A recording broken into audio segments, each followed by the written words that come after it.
आज बात करने वाला हूं दोस्तों एक ऐसे ट्रैक्टर स्टॉक की जो कि रूरल डिमांड में बहुत ज़्यादा डिपेंडेंट रहता है। इसके जो पोर्शन है, रेवेन्यू का पोर्शन है, वो ट्रैक्टर की सेल से बहुत ज़्यादा आते हैं। क्वार्टर वन के नतीजे आप कह सकते हैं काफ़ी वीक रहे, प्लस जो रॉ मटेरियल के एक्सपेंसेस थे, जो इनपुट कॉस्ट थे, वो इनकी रेवेन्यू में, इनके सेल्स के नंबर में काफ़ी ज़्यादा डेंट किए। लेकिन निवेशक और जो एनालिस्ट है वो काफ़ी हद तक इस स्टॉक में बुलिश है। तो यदि आप इस ट्रैक्टर स्टॉक की और ऐसा स्टॉक जो कि स्वर्गीय श्री राकेश झुंझुनवाला जी के पोर्टफोलियो में भी था, स्टॉक में निवेश करने वाले हैं, तो मुझे लगता है ये वीडियो आपके लिए एक बहुत ही शानदार, आप कह सकते हैं, वीडियो हो सकती है आपके रिसर्च में हेल्प करने के लिए। नमस्कार दोस्तों, मेरा नाम है अमिताभ मिश्रा और आज बात करने वाला हूं मैं एस्कॉर्ट्स की। और आज स्टॉक की आज हम पूरी कंप्लीट डिटेल में एनालिसिस करेंगे दोस्तों, ठीक है। तो अब विदाउट वेस्ट टाइम सीधा मैं आपको लेके चलता हूं पूरी एनालिसिस की तरफ। देखिए, तो पूरी एनालिसिस की तरफ लेके चलते हैं। ये देखिए, ये है एस्कॉर्ट्स। तो देखिए, सबसे पहले disappointing result but positive outlook. दोस्तों, जो रिजल्ट है ना वो काफ़ी हद तक डिसअपॉइंटिंग रहे क्वार्टर वन के, लेकिन जो आउटलुक है दोस्तों वो काफ़ी पॉजिटिव है। तो क्वार्टर में प्रॉब्लम क्या रही? तो देखिए, weak product mix and higher raw material cost, ठीक है। जो प्रोडक्ट मिक्स है वो काफ़ी कह सकते हैं वीक रहा, लेकिन जो रॉ मटेरियल है वो काफ़ी हद तक हायर है दोस्तों, जो कि परफॉर्मेंस में, यानी इनके जो टोटल ओवरऑल परफॉर्मेंस है क्वार्टर की रिजल्ट की, उसमें एक काफ़ी बड़ा डेंट देने को मिला, ठीक है। अब आगे अगर हम चले और नेक्स्ट चीज़ देखें, तो देखिए, अब थोड़ा बात करते हैं हाइलाइट्स की। तो देखिए, जैसे मैंने आपको पहले बताया, क्या वीक प्रोडक्ट मिक्स रहा है, कमोडिटी लिंक जो कॉस्ट इन्फ्लेशन रहा, यानी कमोडिटी के जो प्राइजेस थे वो काफ़ी ऊपर थे दोस्तों, जो कि इनकी जो नंबर्स है उनमें काफ़ी हद तक नेगेटिव इम्पैक्ट किए। बात करें इनके अन्य दो बिजनेस की, देखिए, ट्रैक्टर एक बहुत बड़ा चंक बिजनेस आता है, लेकिन दो अन्य इनके सेगमेंट है। कौन से? कंस्ट्रक्शन इक्विपमेंट और रेलवे सेगमेंट, वो पिकअप कर रहे हैं दोस्तों पेस, यानी वहाँ पे भी बिजनेस अच्छा होता हुआ दिखाई दे रहा है, ठीक है। अब आगे एक्सपेक्टेशन क्या है? तो देखिए, नॉर्मल मॉनसून एक्सपेक्टेड और ट्रैक्टर की डिमांड जिस कारण काफ़ी अच्छी हो सकती है, ठीक है। यानी मॉनसून नॉर्मल होगा, इस बात की अंदाजा लगाया जा रहा है, जिसके कारण ट्रैक्टर में की जो सेल्स है उसमें बढ़ोतरी होगी। बात करें वैल्यूएशन की, तो काफ़ी रीजनेबल लेवल बात करी जा रही है और इसको एक्यूमुलेट करने बात की जा रही है लॉन्ग टर्म के लिए, जब भी गिरावट आए तो, यानी वैल्यूएशन वाइज भी कोई बहुत ज़्यादा महंगा लोगों को नहीं लग रहा है, ठीक है।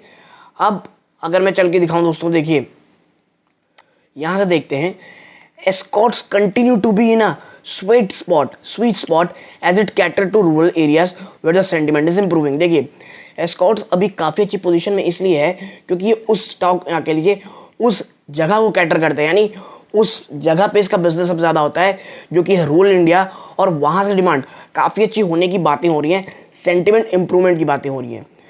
The company strong position in domestic market and new product mix make us confident about it's business. देखिए, कंपनी की जो स्ट्रॉन्ग पोजीशन है जो डोमेस्टिक मार्केट में, वो नए प्रोडक्ट्स जो आए हैं दोस्तों उसको लेकर के, यानी जो आप कह सकते हैं जो डोमेस्टिक मार्केट में अच्छा खासा बढ़ोतरी होना और जो नए प्रोडक्ट्स आने वाले हैं, ये दोनों ही चीज़ें आने वाले समय जो एनालिस्ट की जो कॉन्फिडेंट है उसे बूस्ट करने का काम कर रहे हैं। बात करें वैल्यूएशन की, तो देखिए ये 21.1 टाइम्स काम कर रही है, जो प्रोजेक्टेड कह लीजिए अर्निंग की जा रही है फाइनेंशियल 24 तक, यानी कि जो कि काफ़ी रीजनेबल है, और इसीलिए हर एक गिरावट में, बड़े डिप में, लॉन्ग टर्म के लिए से एक्यूमुलेट के लिए बात की जा रही है, ठीक है।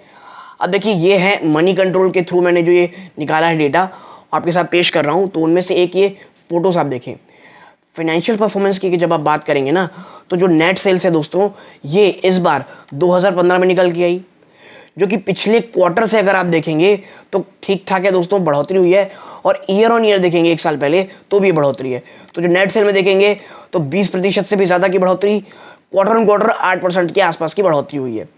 बात करें रॉ मटेरियल सेल्स की, नेट सेल्स की, यानी रॉ मटेरियल क्या रहा है, तो इसमें आपको बढ़ोतरी देखने को मिलेगी, 70 सीधा अगले क्वार्टर 72 हो गई है। ऑपरेटिंग एक्सपेंसेस अगर आप देखेंगे ये भी बढ़ते हुए दिखाई देंगे आपको, ठीक है। बात करूं पैट की, प्रॉफिट आफ्टर टैक्स की, तो इसमें आपको गिरावट देखने को मिल रही है, और ये गिरावट दोस्तों पैट में क्वार्टर ऑन क्वार्टर, माफ कीजिएगा, year on year 20%, quarter on quarter 27% है दोस्तों। बात करें यानी प्रॉफिट और टैक्स के मार्जिन की, इसमें भी आपको गिरावट देखने को मिल रही है, चाहे ईयर ऑन ईयर हो या क्वार्टर ऑन क्वार्टर हो। ठीक, बात करूं अब ट्रैक्टर सेगमेंट के सेल्स की, तो देखिए वॉल्यूम यूनिट्स देखेंगे तो यहाँ पे आपको ईयर ऑन ईयर लगभग फ्लैटिस 3% की बढ़ोतरी, क्वार्टर ऑन क्वार्टर आपको 22% के शानदार जंप आपको देखने मिलेगा। बात करें रेवेन्यू की तो यहाँ पे year on year quarter on quarter बढ़ोतरी देखने को मिली है। और कंस्ट्रक्शन इक्विपमेंट सेगमेंट की बात करेंगे, यहाँ पे देखें तो जो दोस्तों पीबीआईटी क्या है मैं आपको आगे बताऊंगा, उसमें गिरावट चाहे वो ईयर ऑन ईयर बेसिस पे हो या क्वार्टर ऑन क्वार्टर बेसिस पे हो। हाँ, रेलवे का सेगमेंट आप देखेंगे तो रेवेन्यू के मामले में ईयर ऑन ईयर 45% की बढ़ोतरी, क्वार्टर ऑन क्वार्टर लगभग फ्लैट सा रहा है। ठीक है, यानी कि जो ट्रैक्टर सेगमेंट के वॉल्यूम्स हैं उसमें ठीक ठाक हुई है, लेकिन प्रॉब्लम इनके मार्जिन्स में साफ झलक रही है दोस्तों। ठीक है, और अब अगर हम नेक्स्ट काम करने चलें, आप देखें की हाइलाइट्स की अगर हम बात करें तो देखिए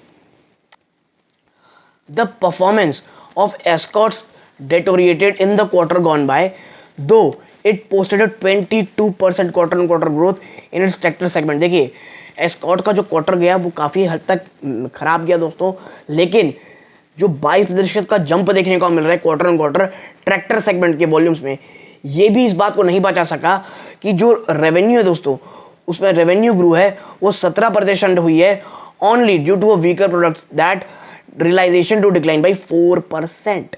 ठीक है, आगे है the impact of weak product mix coupled with significant rise in raw material. देखिए जो प्रोडक्ट मिक्स है उसमें आप कह सकते हैं जो दूसरी चीज़ भी जो नेगेटिव काम की है वह रॉ मटेरियल का महंगा होना, जो कि इनकी क्लियरली विजिबल था किसमें, पीबीआईटी में। मैंने आपको कहा था, बताऊंगा बाद में पीबीआईटी क्या है, प्रोफाइल बिफोर प्रॉफिट, माफ कीजिएगा प्रॉफिट यानी मुनाफा, इंटरेस्ट और टैक्स से पहले का जो मुनाफा होता है उसे पीबीआईटी बोलते हैं। उसका जो मार्जिन है दोस्तों 490 basis point quarter on quarter tractor segment में आपको गिरावट देखने को मिली। इसीलिए सेल्स बढ़ी बढ़ी हो, लेकिन जो मार्जिन है, जो पीबीआईटी मार्जिन है, उसमें गिरावट के कारण आपका जो आप कह सकते हैं मार्जिन है वो 490 बेसिस पॉइंट गिरा है दोस्तों। कंस्ट्रक्शन इक्विपमेंट की बात करूं तो उसने कोई बहुत अच्छा नहीं किया, नो गुड इधर किया है, जिसने 23% का डिक्लाइन नेट रेवेन्यू में किया है। और जो रेलवे सेगमेंट का है वो क्वार्टर ऑन क्वार्टर रेवेन्यू वो लगभग स्टेबल रहा है। ठीक है, यानी क्वार्टर ऑन क्वार्टर बेस में सेगमेंट जो कंस्ट्रक्शन सेगमेंट है वहां से भी आपको निराशा हाथ देखने को मिल रही है।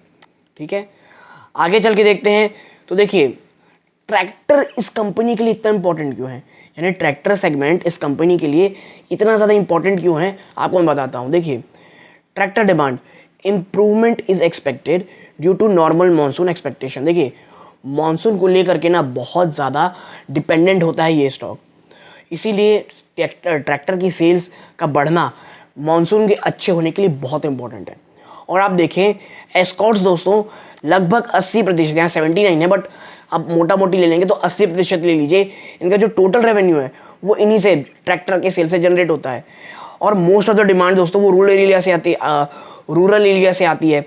दो the company face demand crunch in quarter gone by, the situation has now improved with the expectation of normal monsoon this year and strong crop pricing। देखिए भले ही पिछला क्वार्टर खराब चला गया लेकिन मानसून के अच्छे होने के कारण प्लस जो क्रॉप की प्राइसिंग यानी जो क्रॉप है उसके अच्छे दाम मिलने के कारण जो इंप्रूवमेंट है सेंटीमेंट में वो काफ़ी हद तक अच्छी होगी, ऐसा अंदाज़ा लगाया जा रहा है। और मैनेजमेंट की बात को इंडिकेट कर रही है दोस्तों कि जो रूरल सेंटीमेंट है वो काफ़ी अच्छा बूस्ट यानी एक मजबूती आप कह सकते हैं, एक बूस्ट मिलेगी उसे। कैसे, expected tractor industry volume to low to mid single digit in financial 23। और वो बूस्ट कैसे होगी तो कितनी होगी, तो देखिए जो मैनेजमेंट है वो लो टू मिड सिंगल डिजिट यानी आप कह सकते हैं 4 to 5 to 7 तक की जा सकती है जो वॉल्यूम में इंक्रीज है जो 2023 तक में। यानी इस साल आप जो वॉल्यूम इंक्रीज लगभग 4 से 7 के बीच की आप अंदाज़ा लगा सकते हैं। कंपनी ये भी कह रही है कि मानसून काफ़ी अच्छा होने वाला दोस्तों, लेकिन आप एक बात समझिए, it also indicated that because of good reservoir levels across the country. देखिए बारिश इस बार नहीं भी होती है ना तो जो रिजर्वायर है, जो रिजर्वायर आप कहते होंगे नहर होती होगी, उसमें भी इतना अच्छा पानी है कि इस साल तो काफ़ी अच्छा चीज़ें चली जाएंगी, लेकिन फिर नेक्स्ट साल शायद आपको देखने को मिले। इसीलिए इस साल तक अगर मानसून उतना अच्छा नहीं भी होता है तो भी कोई उतनी ज़्यादा घबराने की ज़रूरत नहीं है, क्योंकि हमारे नहरों हमारे रिजर्वायर्स में काफ़ी पानी बचा है। लेकिन मानसून अच्छा आया है तो आप कह सकती हैं सोने पे सुहागा का काम है। ठीक है, आप देखें इन टर्म्स ऑफ प्रॉफिटेबिलिटी, अगर बात करें मुनाफे की, the management has highlighted that commodity link cost pressure will start softening from Q2। जो इस क्वार्टर, जो Q1 गया दोस्तों, उस समय जो इन्फ्लेशन इतना ज़्यादा महंगा था वो Q2 में ठीक ठाक कह लीजिए आप, जो प्राइस है वो कम होते हुए आपको दिखाई देगी। फर्दर कंपनी ने दोस्तों 2% का जो प्राइस हाइक किया है वो भी इसके मार्जिन को काफ़ी हद तक स्टेबल करने में सहायता रहेंगी।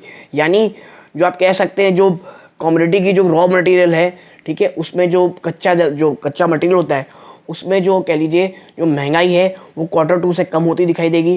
प्लस कंपनी 2% अपने प्राइसेस बढ़ाएं, तो ये तमाम चीज़ इसके मार्जिन को स्टेबल करने में काम आएगा। नेक्स्ट है, it is important to highlight the company has lost 210 basis point market share and quarter basis. Company 210 basis point market share भी लूज की है। ठीक है, आगे अगर आप जाएंगे और आप देखेंगे कि भाई ये तो बात की है मैंने ट्रैक्टर की, अब बात करते हैं, भले ही देखिए 80% सेगमेंट उससे आता है, लेकिन कंस्ट्रक्शन इक्विपमेंट और रेलवे इक्विपमेंट भी हमें देखना चाहिए।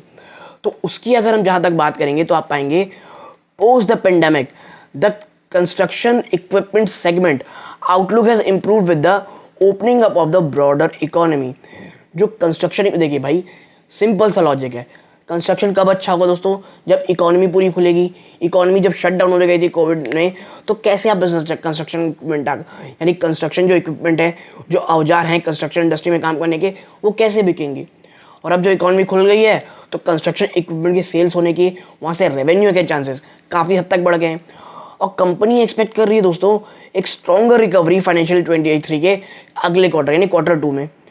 रेलवे सेगमेंट की बात करें, वो भी काफ़ी अच्छा मजबूत कह लीजिए प्रोस्पेक्टस दिखा रहा है विद हेल्दी ऑर्डर बुक। और ऑर्डर बुक लगभग दोस्तों दुगनी हो गई है, नियरली डबल्ड क्वार्टर बेसिस में देखेंगे, और अब वो 850 करोड़ की है, which is very very good. और मैनेजमेंट ये इंडिकेट कर रही है कि आने वाले समय में ये डबल डिजिट रेवेन्यू ग्रोथ दिखाएंगे फाइनेंशियल 23 में। यानी जो रेलवे का सेगमेंट है ना, ये काफ़ी हद तक शानदार नंबर्स आपको पेश करते हुए दिखाई देगा। ठीक है, आगे चलें और अब बात करते हैं वैल्यूएशन की। देखिए मैंने पहले बताया 21.1% के टाइम्स यानी 21.1 टाइम्स जो भी 2024 की प्रोजेक्टेड अर्निंग है उसमें ट्रेड कर रहा है, जो कि काफ़ी रीजनेबल है। और बाय ऑन डिप्स की यहाँ स्ट्रैटेजी अपनाई जा सकती है for a longer term horizon. ठीक है, अगला अगर मैं आपको लेके चलूँ तो देखिए ये वैल्यूएशंस हैं। और अगर आप नेट ऑपरेटिंग सेल्स यहाँ नज़र डालेंगे तो जो इस बार दोस्तों फाइनेंशियल 22 जो पिछला गया, उस समय जो नेट सेल्स ऑपरेटिंग सेल्स थी 7153 थी, जो कि फाइनेंशियल 23 के अंत तक अनुमान ये लगाया जा रहा है कि 7868 हो जाएगी, और 2024 के अंत तक ये 8655 होगी।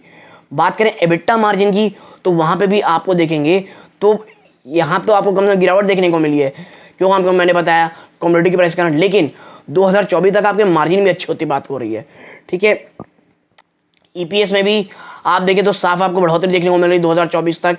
ठीक है, बात करूं अब पी रेशियो की तो ये 21.1 होगी, ये बात कही जा रही है, जो कि काफ़ी रीजनेबल वैल्यूएशन है दोस्तों।